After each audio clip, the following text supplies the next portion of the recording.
Welcome back, Disney fans, to another magical episode of The Jamie and Stephen Show. Let's talk movies, music, and magic. Today, we're venturing into the wild, literally, with Disney's The Wild. While it might not be the most talked about film in the Disney lineup, wait, it's never talked about, let's be fair. So grab your koala bear teddy and safari hat, settle in, and let's explore the untamed world of wild. Don't forget to follow us on Instagram and Threads at The Jamie and Stephen Show. Download this episode and leave us a review. It means the world to us.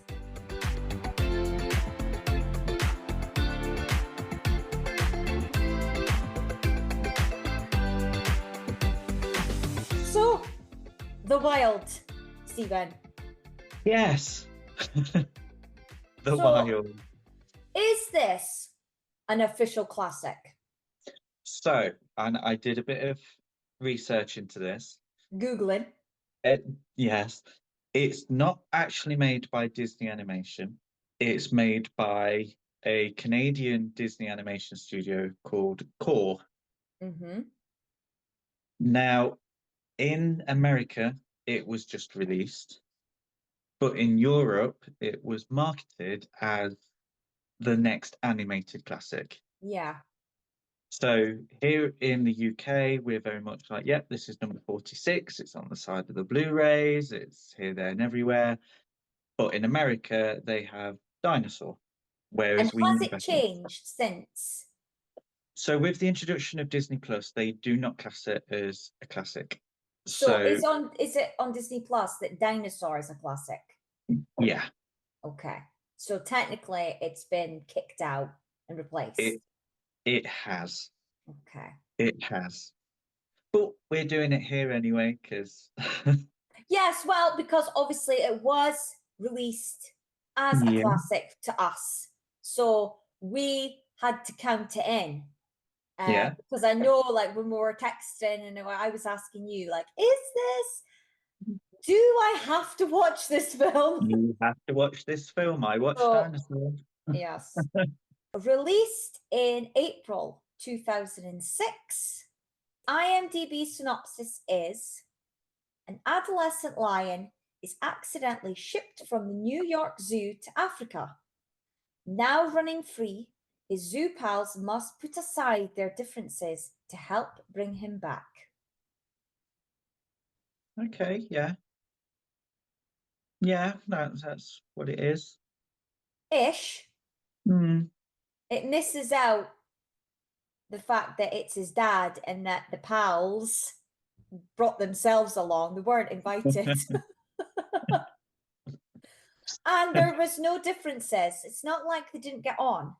Like, yes, they were No. all, unless it's meaning that because they were all different animals, Maybe, yeah. maybe, but they weren't like fighting.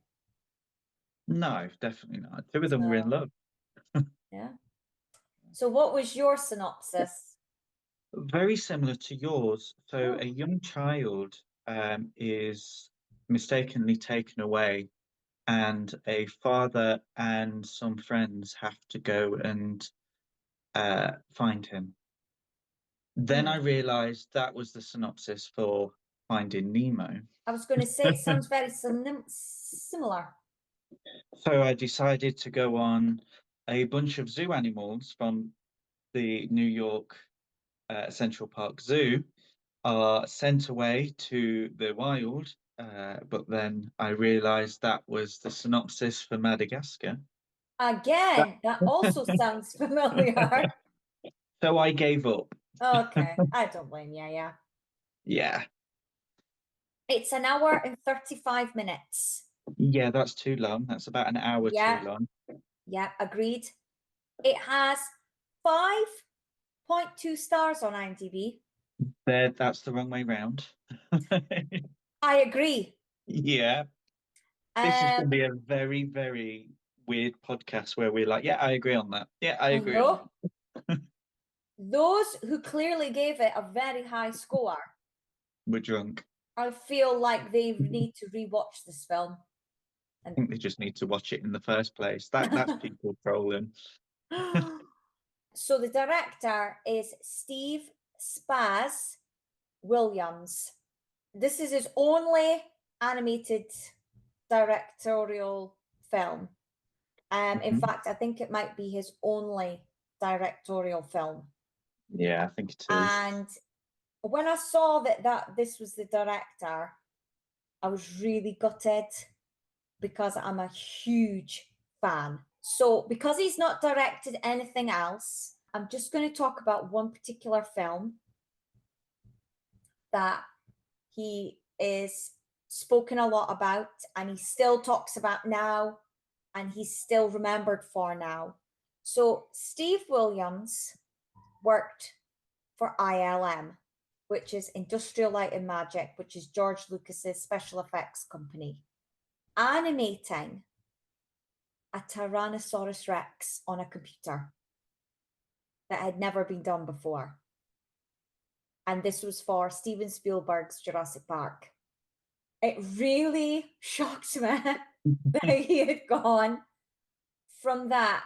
And then I don't know how it came where he got this.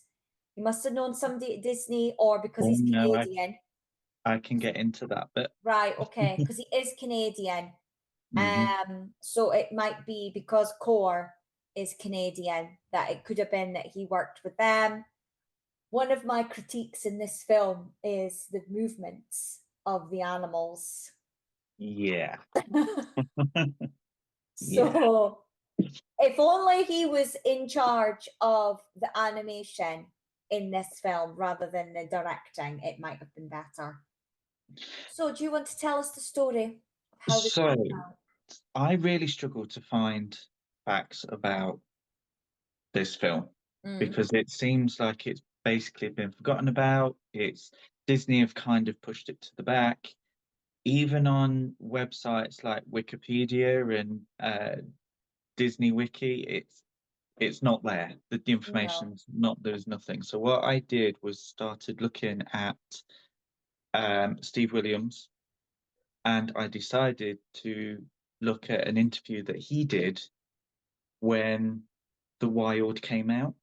Okay.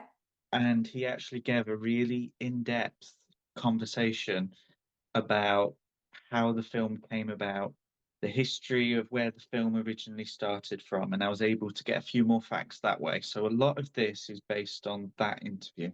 Okay. Back in 1994, this is integral, Core Digital Pictures was started by John Mariella, Kyle Menzies, Bob Munro, and William Shatner. As in the William Shatner. Yeah.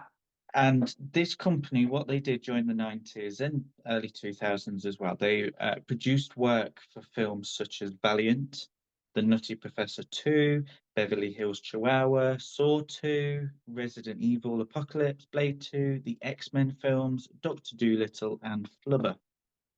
Now, obviously, a few of those are kind of Disney related, so Flubber especially. So this was an outsourced animation company. Yeah. It kind of specialized in computer graphics. Over at Disney, there was a pitch for the film of The Wild from Beau Flynn, Mark Gibson, and Philip Halperin in 1997. And Disney wanted to make another Who Framed Roger Rabbit type film. So the animals were going to be CGI in a realistic world. And it was actually Steve Williams that said to him, because they basically approached him, this is around 2001, and said, we want Core Animation to do the CGI work. And basically, because of Dinosaur and how bad he thought Dinosaur was, he basically said, no, you don't want to do that. What you want is a full-on CGI film. And he was asked to direct it there and then. Right. So what he started to do was he set up because he needed to expand the business, expand what he was doing with Core, and decided that he wasn't going to do this work or the work on the film in LA. He wanted to do it elsewhere because LA, there would be just another fish in the ocean. That's his quote. And it means that they would have to compete against talent. But talent-wise, they'd have to compete with DreamWorks, Pixar, ILM, Electronic Arts, and Sega, who were all within the same Hmm. almost postcode. Yeah. So you've got a lot of talent that are going to those bigger companies, and he wouldn't be left with that. He would be left with the not the dregs, but the back end of that. So he decided that he was going to look with Core, set it in Toronto, and it was going to be very Canadian based with new people, new Uh-huh. talent. In February 2002, so this is a year after he was asked to direct, is the first time he sees a script. He reads through it, he makes his changes, and he's developed a story, which is the story we see now with the lion cub in the zoo being taken to the wild, and his father and other animals go and find him. So what we've got to remember is when he's doing and working on this predates slightly Finding Nemo. He might have been aware what was going on with Finding Nemo, but this Hmm. predates it. Um, in 2004, they create a Houdini animation software which receives upgrades, especially to make this film. And that's basically when you say the movement of the animals and things, it's the Houdini software that's doing that. And they had to upgrade it from being able to just maybe do like a twirling animal to an animal literally running or walking or doing something a little bit more exciting. At the same time that they were doing this, Pixar broke off negotiations with Disney. So Disney were kind of like, right, okay, we don't need Pixar then, if that's what you're going to do, and started working on Chicken Little, and then invested in Core Uh-huh. because Core were going to be the new Pixar. Right. 400 temporary employees were hired to work on The Wild at this point, which is the largest production crew in history at that time for a Canadian film. Okay. So this had like Canada behind it. Yeah. Disney decided, you know what, we're going to back that up, and that is what we're going to basically release the film with. We're going to work with them, they're going to release this. That's why it came as a core picture in America, but overseas, it's Disney Animation. Oh, wow. I mean, I know obviously we get the whole thing about the core company, Yeah, but we're still not really getting much of the development in the no, story background like we've had in other yeah, previous films. At one point, I discovered that it was going to be called The Wildlife, but then there uh, wasn't really much detail about that, and it was tagged with different people. so the wildlife. Now, this is the thing. So there's no proof to say it wasn't that, and there's no proof to say that it was. So Yeah, basically, when I said that they were working on a film that had CGI creatures in a real world, that's yeah, what wildlife was. And they kind of came right. at a similar time. But whether or not they were the same production, we don't know. No, And you look at some of the images that they drew and some of the concept art for that film, and yeah, it looks like it was meant to be the same film. But yeah, and again, like randomly on IMDb, it said that the screenplay idea dates back to 1991. But yeah, I yeah, couldn't find anything else to back that up. So I wasn't sure if that was actually accurate. mm, and See, maybe all it I was found, confused with the previous idea to the Lion King. yes, the information just isn't there, which is a shame because I think it would have been nice if, all films were treated equally in that sense, but I think Disney have just given up on this one. Yeah, it's also a shame because obviously, at that time, there was so much going on in the company.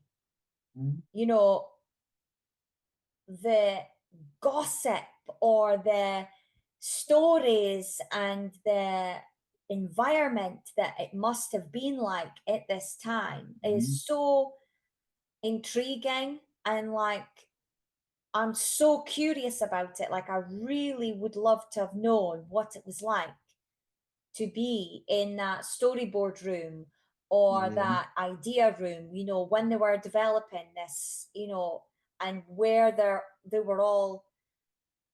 ideas were all coming from, because the pressure that they must have been under as well, because all of a sudden they are overwhelmed by the competition. There are so many animated movies at this point that's being made, and that continues till now, like even yeah, now. And there's yeah, animation that, even we don't get, that are being yeah. made all around the world and are being nominated for awards, and we're like, I didn't see that in the Yeah. pictures. But No, it's now everywhere. Every country is doing animation. It's not just Disney anymore. So yeah, the writers, I feel, are very controversial. okay, And I also think that they are part of the reason why this film is the way it is. okay. Okay. And I will revert back to that when I say my thoughts When you say later. your piece, Okay. Not giving anything away. no, nothing at all. So we have Ed Decter, John J. Strauss, Mark Gibson, Philip Halprin, and obviously Steve Williams also contributed to the story as well. Now, these four men were screenplay and story writers. Hmm. Okay. Ed Decter and John J. Strauss have worked together loads of times. They are clearly a team because they worked together on There's Something About Mary, Okay, Shadowhunters, which is quite recent, Santa Claus 3, okay, the Lizzie McGuire movie, okay. and In Plain Sight, which is another series. Now, they've done lots of other things together, but they were just the ones that I thought, oh, people will know them. Yeah, yeah. The other two, again, they did a couple together. So Mark and Philip, they did Snow Dogs. Okay. Yeah. The In Crowd, which I had to Google because Mm. I hadn't heard of it, but it seemed like, oh, it was like a teen, I don't know, like I Know What You Did Last Summer kind of cover. And yeah, Okay. it's very that sort of, Oh, it's not my style of it's movie. not a horror, but it's like a thriller and it's to do with society, but it's like a Um, teen movie, whatever. Mark also did the writing for the Men in Black game, and then okay, other things that I didn't really know about. Philip, on the other hand, now Philip to me is the controversial one, okay, right? Philip's credits before Snow Dogs and the In Crowd is soft porn. okay. Yeah, literally, like the covers alone gave it away. But I just double checked, I didn't I want bet to. you did. The boys were at school, Ben was at work. Hey, it was educational purposes. I'm Yeah, educating our listeners. yeah. We've So all I said looked that's been into all good. these films You didn't and have to watch them all the way through. I didn't need to watch them. The trailers alone gave it away. Oh, I mean, one of them was called The Click. And I thought, that's not the Adam Sandler movie, is it? But no, it's about they get a remote control that turns people's horniness up or makes their boobs bigger, and all of a sudden they just get onto the person that's next to them, and then obviously they start doing it. This was in the trailer, by the way. oh, okay. Fair enough. So this is who they had as a writer. Now, I'm not saying that this man is not talented, and I am not saying that he has an ability to write for both adult and children. But if I was working at Disney and I was given a list of writers and this writer's name came along and I looked at his credits, would I hire him? I'm not so sure. No. I mean, the thing is, with those writers and this, I think this is true of this whole era of Disney, is if we was to sit there and have those writers, soft porn or not, if they were making a Disney Channel film, yes.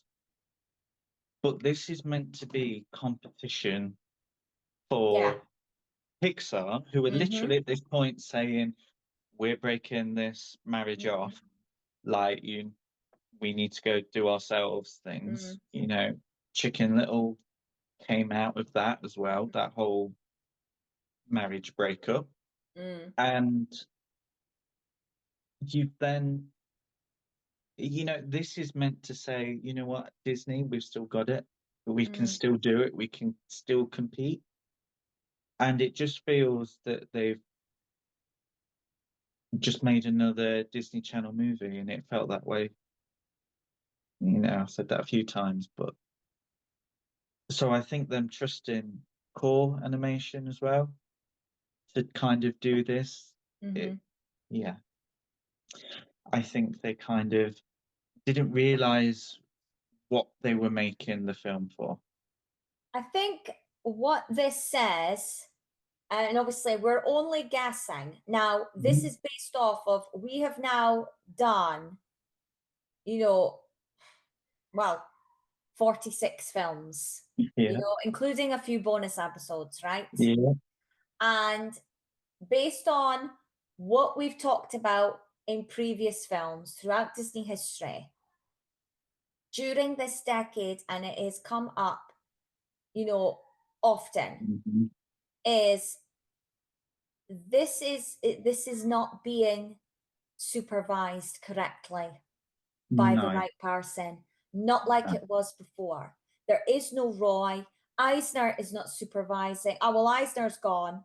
I can't even remember the guy's name that's in at this point. There's nobody supervising this particular department. It's almost like, well, because they're making so much money elsewhere, it's kind Yeah, of like, we can afford for you to sort of experiment, which is obviously why it's called the experimental era. yeah, And yeah. but yet it's tainting the name. This is how the name started.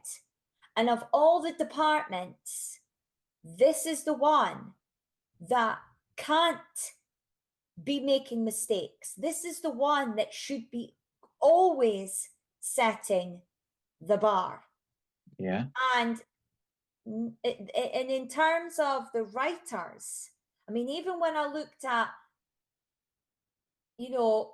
like most of their films, the writing credits, are always, bizarre, a strange amount. But it's because it's an animated film and they will credit anyone who brings in ideas. Yeah, This quite rightly. didn't have the same amount that we've had in the past. And there was no name I recognized, no No. name at all. I mean, this was clearly a point where all those people that, had been kept on, just as out of respect and were Mhm. credited for suggesting or changing things or sort of making notes in regards to story and screenplay. This didn't have that. And they were relying on, yes, I know the times were changing, children's attention span had changed, but they still weren't hiring the right people. And this is a really good example of that. And it's such a shame because of Steve Williams that, I know. you know, it's almost like this is a demo of what Yeah. could be done. Yeah. This shouldn't have been released. This No. should have been a demo of what could be done.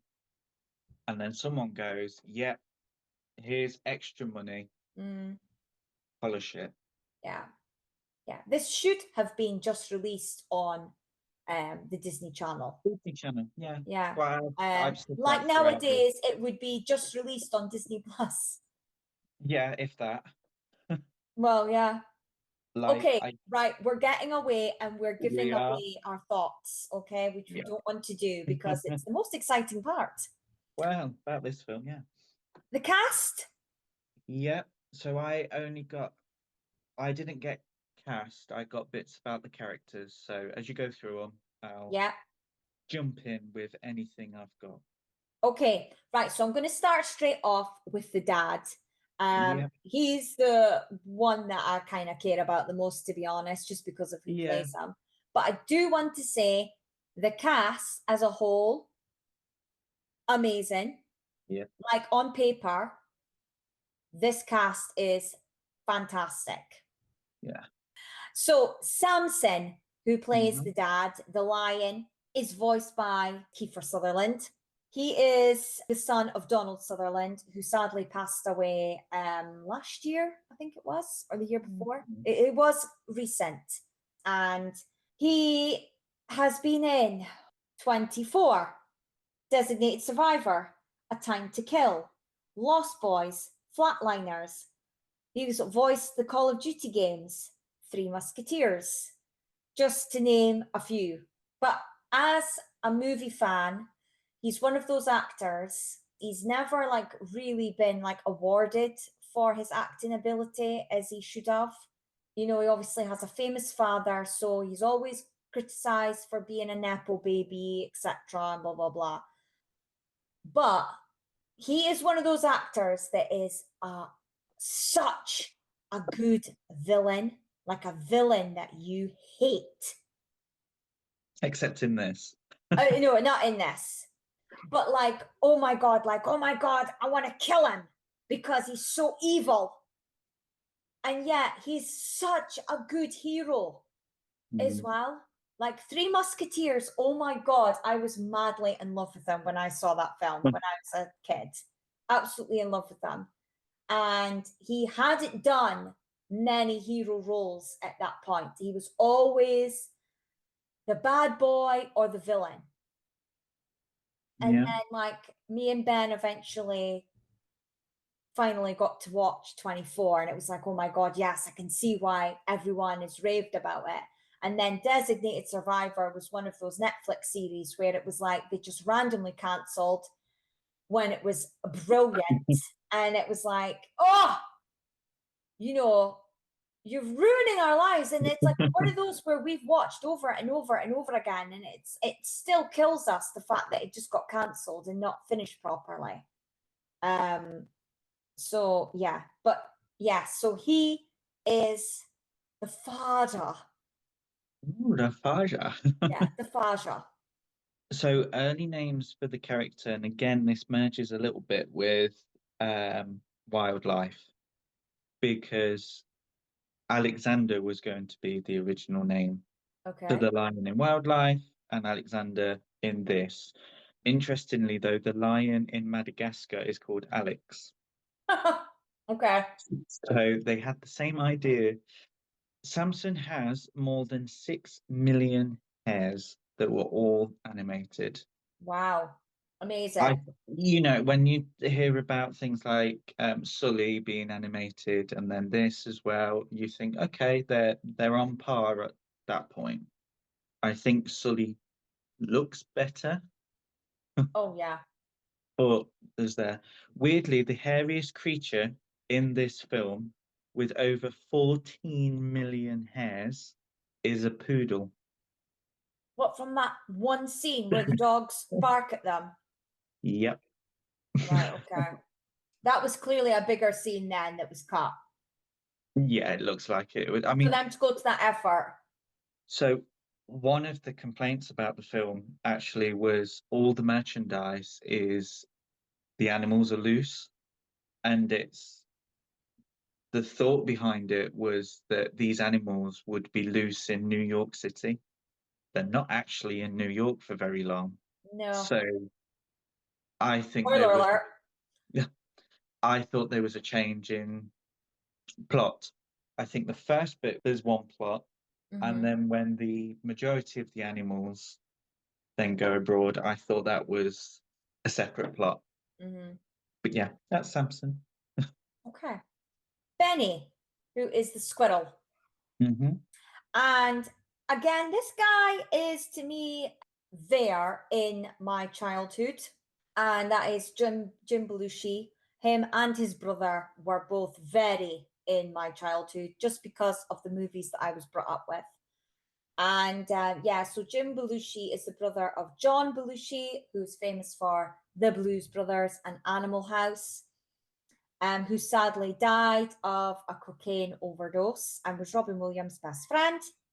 So Jim Belushi, his credits include, so another animated film, which is one of my favorites, is Pebble and the Penguin, and that's a Don Bluth film.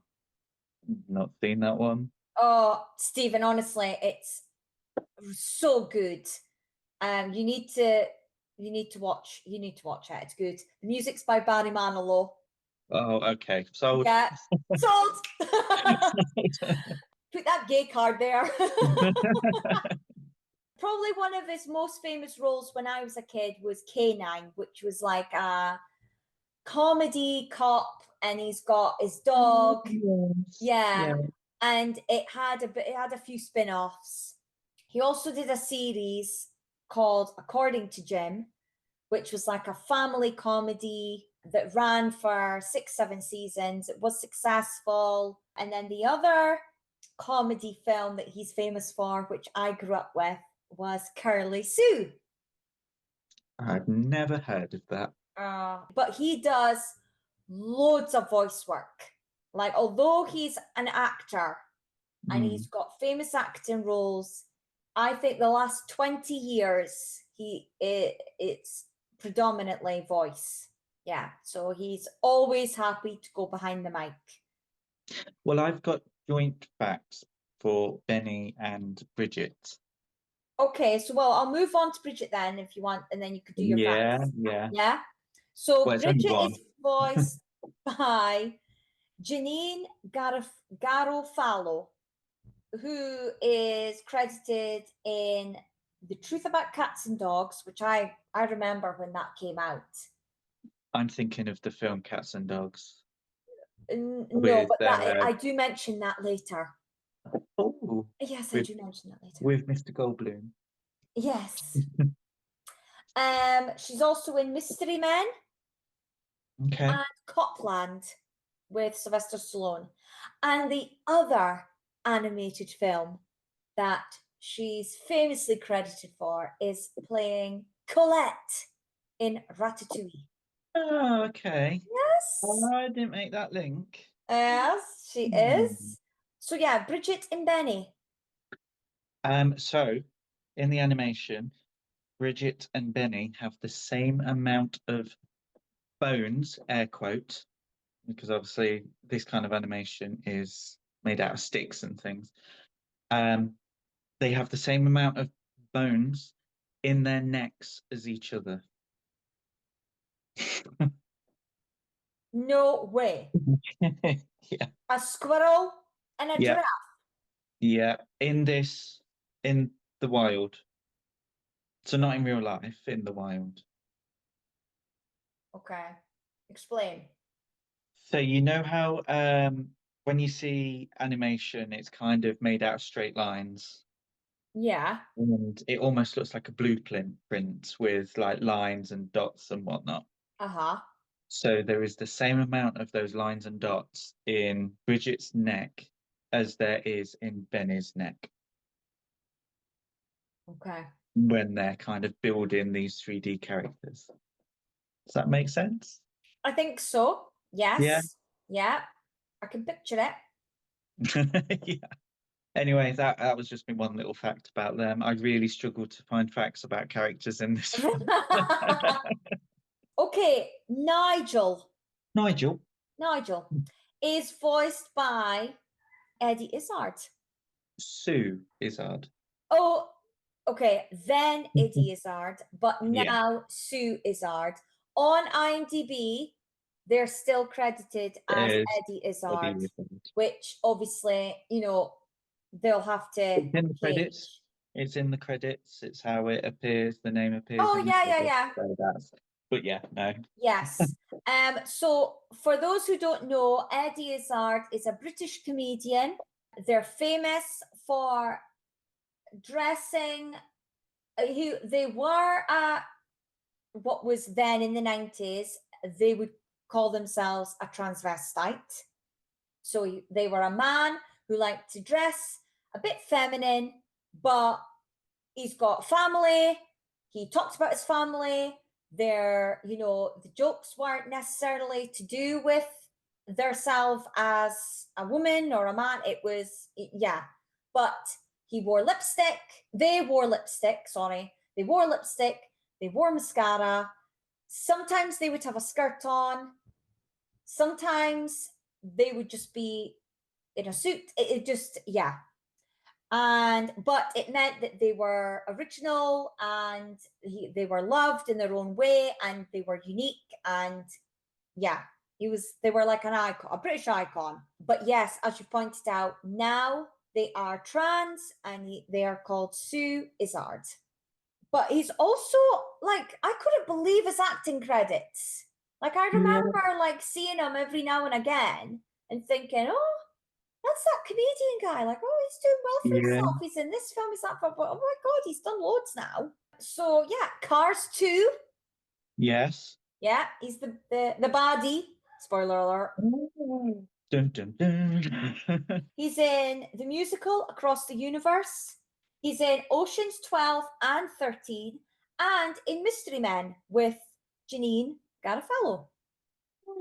Yes. So they had worked together on that. My facts, and it feels like I'm bad mouthing the film because I've got a lot of facts like this, but I did control myself. In the real world, koalas sleep for roughly 18 to 22 hours per day. However, Nigel is mainly seen awake. So, Right, Larry, who's the snake, yeah. played by the hilarious Richard Kind.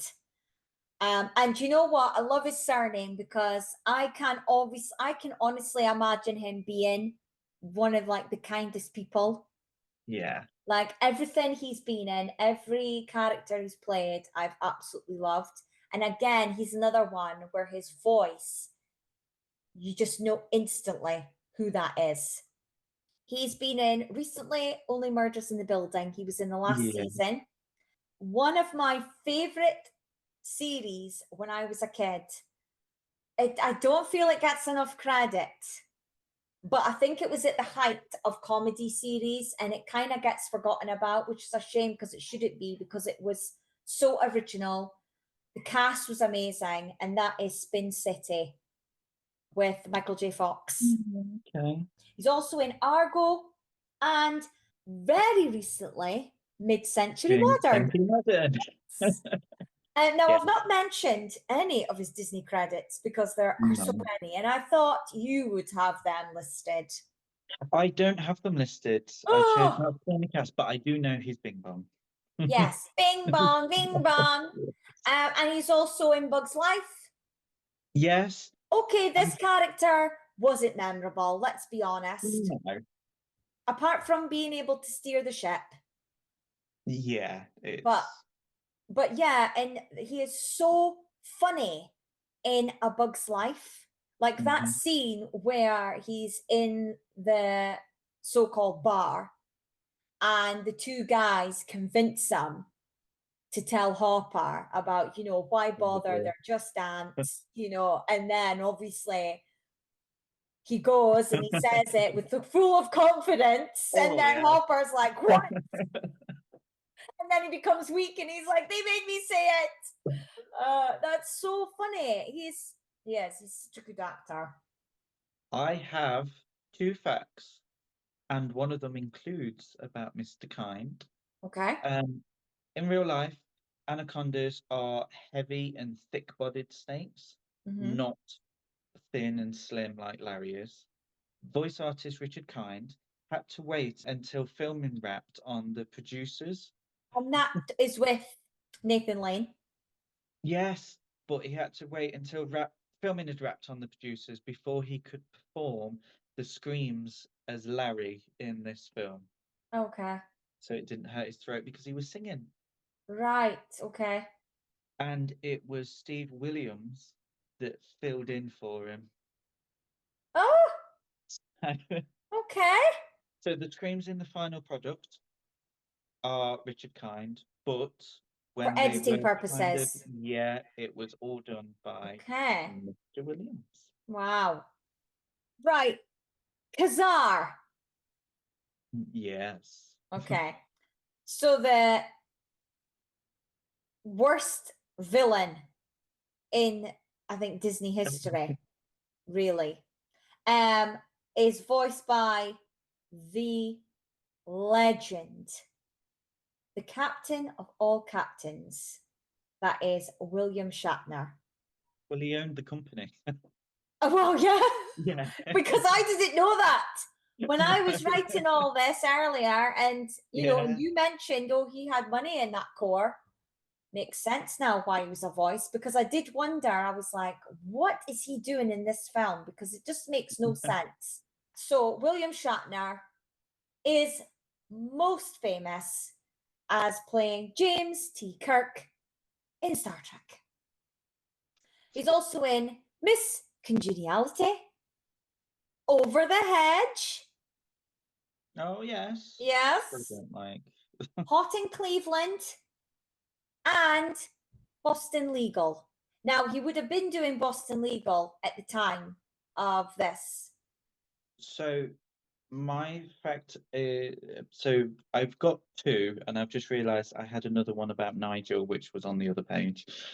Um, so his last words in the film, Kazar's last words, is "top of the food chain, Ma, top of the food chain," which is a reference to Cody, in White Heat, who goes "top of the world, Ma, top of the world." It's his last line as well. William Shatner insisted that he would do all of the grunts and the noises for his character.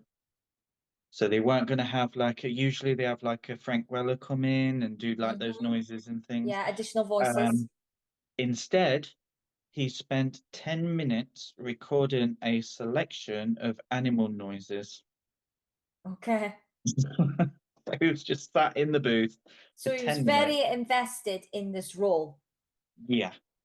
And the other thing I had about Nigel was Eddie Izzard wore a waste paper bin on his head to record the scene where Nigel has a paint tin on his head. He also improvised a song about a koala who was horrified to have two thumbs on each hand. The scene was cut, however, it is true that koalas have two thumbs on each hand. Oh, okay. My last character that I wrote down the voice credit for was obviously the young lion cub, Ryan, who's voiced by Greg Sipes. He has done acting roles in between, but he is mainly a famous voice actor and still voices now. His famous roles is Michelangelo in the Nickelodeon revamp of Teenage Mutant Ninja Turtles, and he plays Beast Boy in Teen Titans. All I have for Ryan is original names were either Taji or Oji. These were written on concept art pieces for the character, but there's no other record of those names being used anywhere else. Okay. Okay, so nothing really exciting about the music.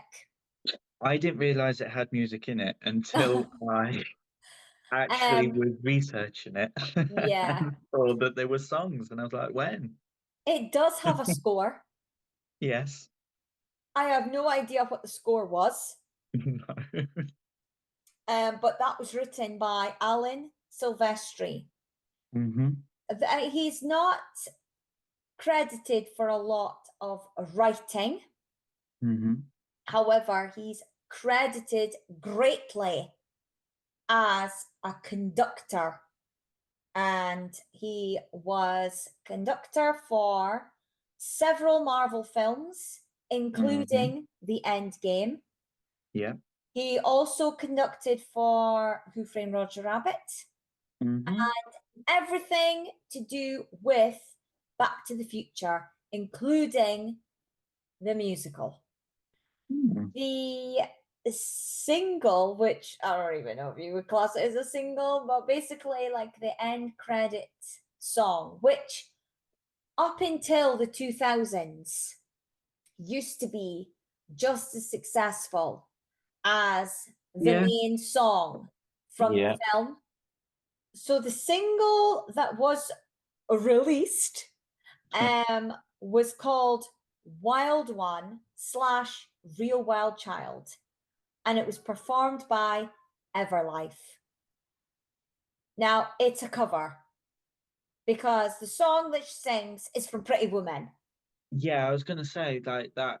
Yeah, When I looked at it, I was like, I don't I know if I know. like that. I Yeah, made the effort to stay beyond the film ending and listen to this song during the credits.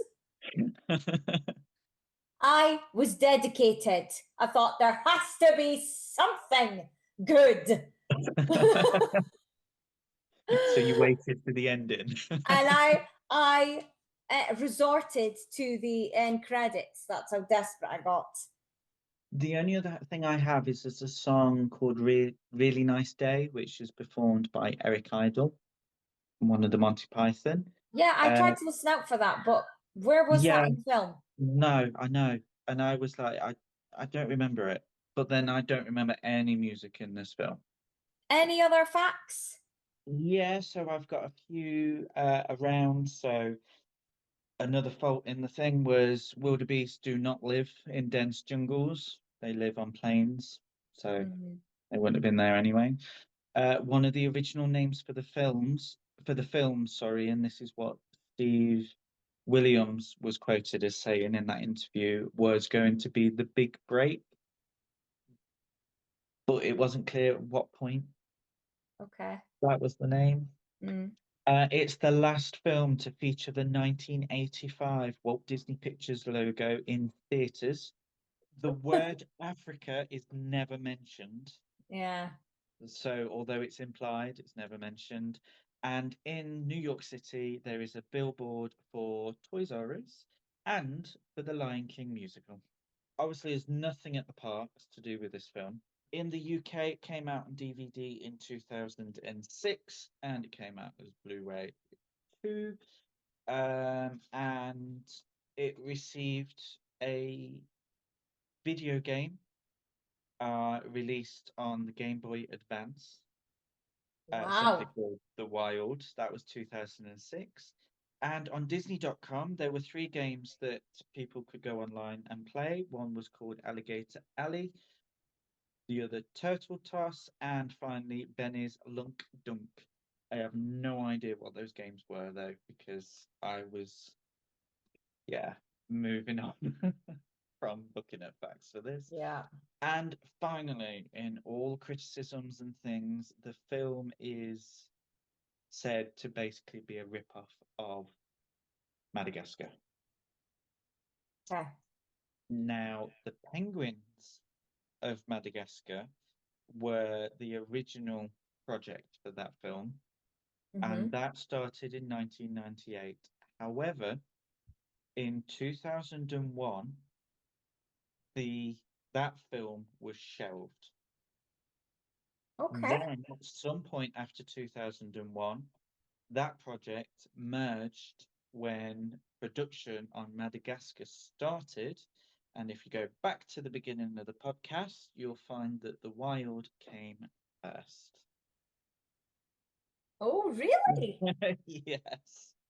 I think that's the most impressive fact that I could find about this, because I wanted to find out whether it was copied or not. I have a couple of little facts Oh, that I okay. scraped together. Yeah. Right? No human faces were seen. Oh, yeah. Okay. I think that's partly because I They don't think they couldn't were do ready it. to animate human faces. No. I don't think that was done No. deliberate. So yeah, so it's like when they accidentally get on that tugboat and the captain of the boat turns around and sees, like, we just see the back of him and he screams and then he jumps Yeah. out. I mean, oh, shocking. I mean, it was so badly done. Last animated film made before Disney officially bought Pixar, Hmm. which was the same year that it was released. This is the first Disney animated film. John Lasseter is named as Chief Creative Officer for both Walt Disney Animation Studios and Pixar during the release of this year. I was going to say, I think This was his first Disney film that he was involved in since The Lion King. And he's credited for The Lion King because of Pixar's involvement. Do you know what? And this just fits my opinion. Okay. We might as well go into that as well. Yeah, when I said earlier on in the podcast that I thought this should be a Disney Channel film, Mm-hmm. I stick by that. I think it would make quite a good Disney Channel film. I also said that about Home on the Range. Mm. And I think for the fact that they were not using the talent that was in LA, that they were giving people in Canada that opportunity to work on a Disney film, it does what it needs to. It's a film with a story, with characters, and there is nothing that I can pinpoint in it that is the one reason it failed, except you can tell that this needed almost like an executive producer to sit on top and go, right, that needs polishing, right, that needs editing, that needs sorting. Because in the state that it's in, it feels like it's a pilot. For me, though, score-wise, I know we don't do halfways. I think it's a 1.5. And the only reason I give it a 1.5, I did like the character of Nigel, and I enjoyed some of the humor that was there. There was humor in it, but it wasn't polished. Your turn. Oh, Stephen, I am shocked that you were so lenient with this film compared to Fantasia To the core. 2000. No, Fantasia 2000. No, sorry, no. No, I'm Don't sorry. go near Fantasia 2000. No. If someone said to me that I had to watch a film for the rest of my life until I died, and my choice was between this and Fantasia 2000, oh, Fantasia 2000 would win hands down. Oh no, it'd be this. Oh, you will suffer. For eternity. You won't live as long as I will then. No. Oh, right. Okay. So I texted you earlier when I had finished this film when you says, "Oh, did you manage to get through um Survive the Wild?" And yeah, and Yes. I says, "Oh, I've just had to vent to Ben." And yeah, I did go on, but then I had to stop myself because I thought, no, I need to save my vent for the podcast. So listeners, Should I be go make a be tea? be prepared. Be prepared. Because oh, like my blood was boiling during this Really? film. Oh, okay. It's just awful. It's the main word. Like I kept thinking through the film, oh my god, this is awful. It's awful. It's awful. I just there was no other word that was coming to my head. But the voices don't even go, I don't think, with the characters. Like when I was watching the film, it was really annoying me, the animals that they chose. And it didn't help as well that a couple of them were obviously similar to Madagascar. Mm. The animation was okay, but how they moved was, I felt stiff. Like when they're running through the jungle, very, very poor. I mean, the T Rex ran better in Jurassic Park than Samson did, and they were both done by the same person. The problem I had as well, it didn't look like a Disney film. No, it didn't. Obviously, looking into what we could discover about the making of, it wasn't a Disney animation company that was the main body of the making. And they'd never obviously animated like Disney before. Again, comparing with Madagascar, over exaggerated the design of their characters that they looked so Yeah. appealing. Yeah.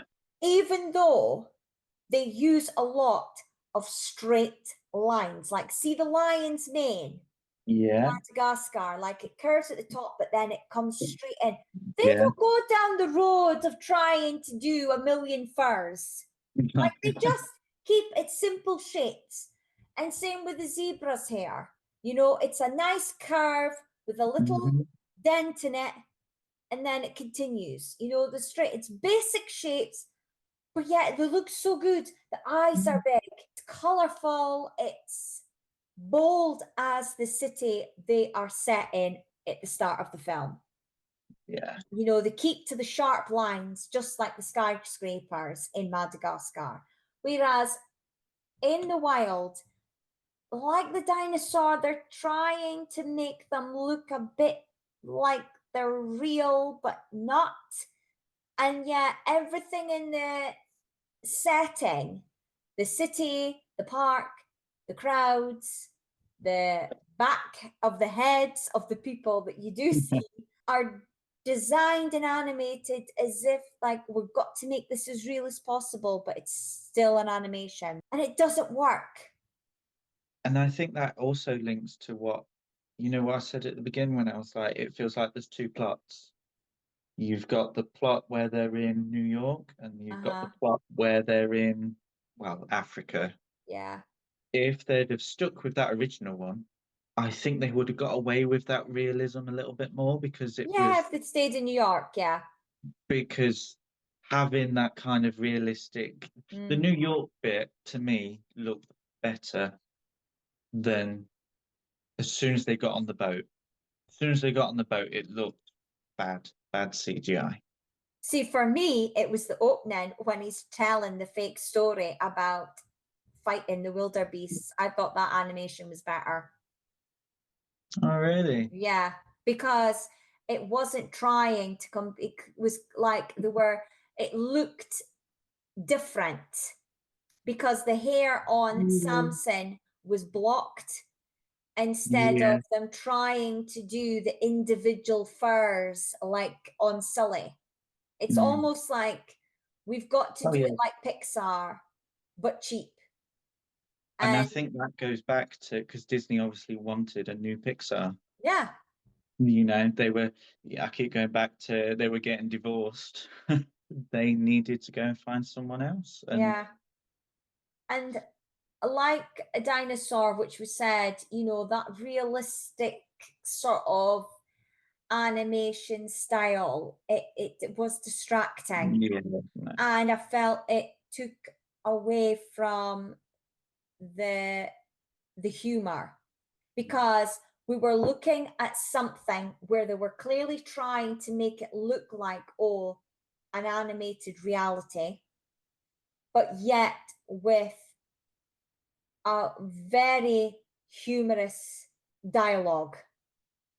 And it was almost like somebody realized, oh, we need humor like Shrek. yeah, And I think that's why they got the writers that they did. They obviously thought, well, we've got to appeal to adults now as well as children. Shrek was a hit and blah, blah, blah.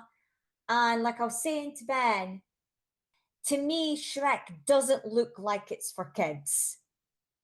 It's no, like an animated film that's been made for adults. And albeit at the time, kids did enjoy it. But let's be honest, it's mainly adults that talk about Shrek and not yeah, kids. But the look of the film, the humor of the film is not designed for kids. But because DreamWorks was young, it was new, they could take that risk and it worked. yeah, I feel like Disney was trying to copy that, but they were not able to execute it very well because they chose the wrong type of story. And I said earlier, the voices didn't match.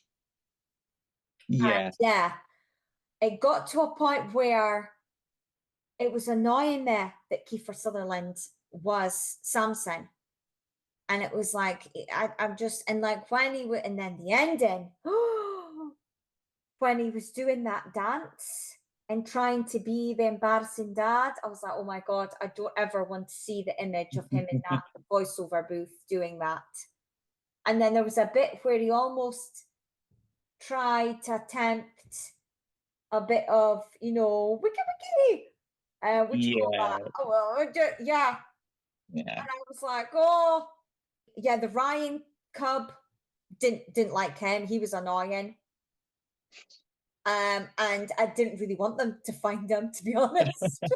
I was like, oh, just let him go to Africa. Do you know Um, what the funny thing about this podcast episode is going to be? Like, it's 10 minutes of facts and an hour and a half of Jamie just bitching about the film. don't, because I've got so much more to say. Honestly, at the venting was just poor Ben.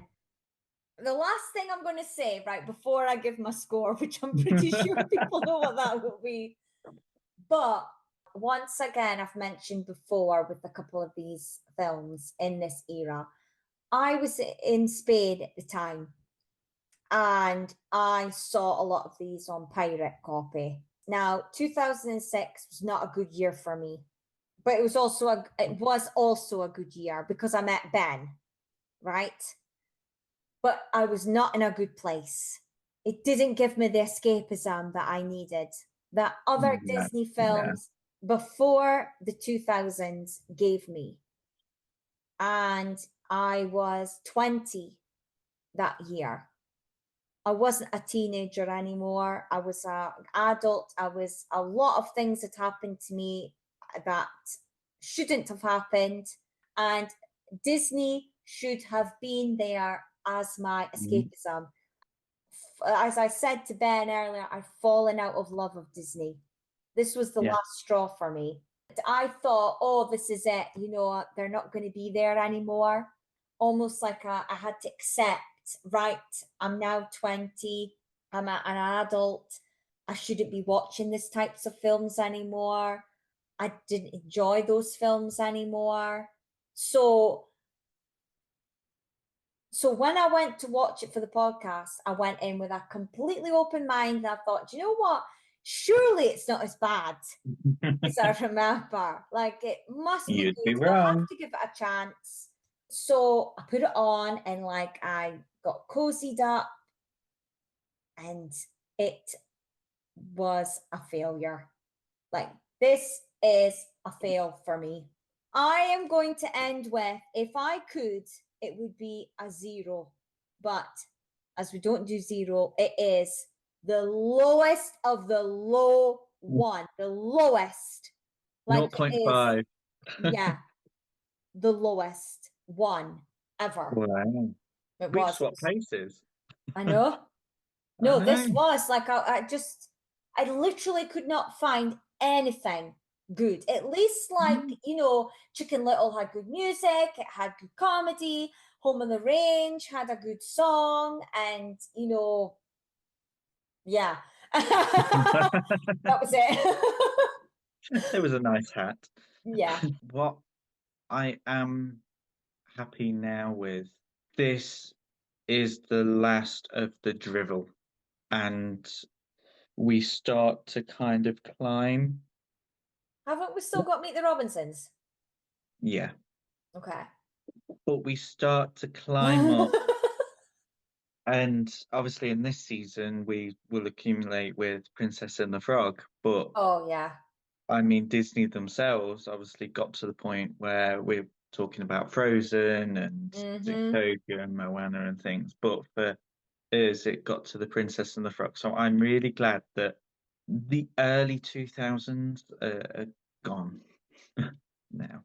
Yeah, like don't get me wrong, like I know I've said, oh, Meet the Robinsons is next, but no, this is the worst. If anyone was going to ask me what is the worst Disney film, this is it. Of by far. I know what's going to come after this, and I'm glad that we've now finally done this one because I was so dreading it. Yeah, even though I was hoping it was going to be better than I remembered, it wasn't. And yeah, but it's gone. It's done. That's it now. It's up from here. Like, Yes. yeah. Well, on that note then, Yes. on that happy note, don't forget that you can join us on Threads, YouTube, and Facebook. Yeah. You can email us on the Jamie and Stephen Show at outlook.com. Yes. Yes, got that right. Look at me go. Don't forget to like, subscribe, share if you want to send us a message, write a little comment, whatever. Just, get in touch. Did you like The Wild? Did you like it when it came out? Do you hate it as much as Jamie? Yeah, because we discovered there is fans of the dinosaur out there. We want to know, is there fans of The Wild? Yes. All we want you to do is blink very quickly 3 times, and we will call for help. Yeah. Right. Well, that's it for another week. So, yes. Goodbye from me. Bye. Bye. It's not goodbye from you. No, it's not goodbye from me. It's a fuck.